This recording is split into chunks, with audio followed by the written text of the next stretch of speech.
Vice President flew to Chicago on Friday. He seemed in no mood to compromise. On Air Force Two, he put the final touches on a speech that calls on Democrats to strip the withdrawal timetable from their proposal or face a presidential veto. And once in Chicago, he lit into the Democratic leaders in tough language seldom heard even during a heated political campaign. The actions of the Democratic leadership have moved from the merely inconsistent to the irresponsible. In so many words, he went on to accuse them of putting the nation in danger.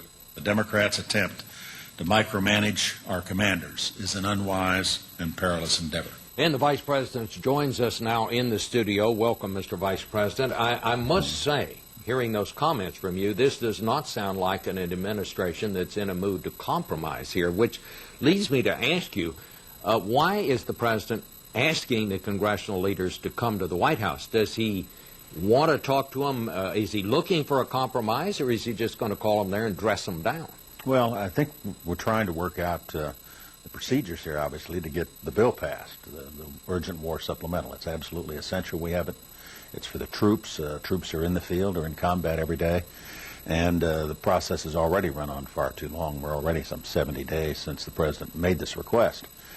What needs to be worked out is we need a decision basically from the Congress whether or not they're going to take the two bills that have now passed the House and Senate and clean them up and send them down to the President in the fashion that he would find acceptable, with no limitations on the forces in Iraq and without all the pork that's in it.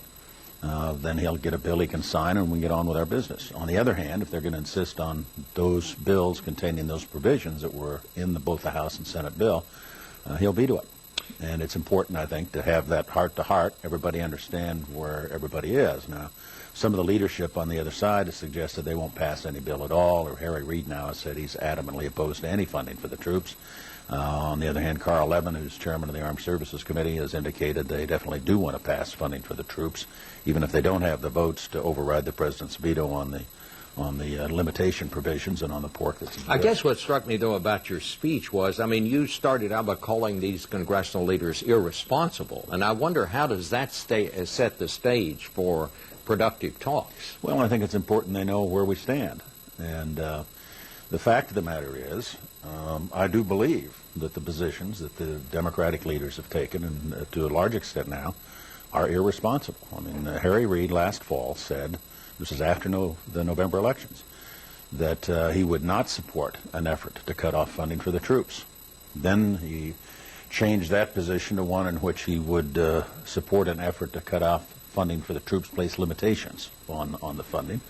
And now he's to the point where he's saying he's going to support legislation that cuts all funding for the troops. He's done a complete 180 from where he was in 5 months.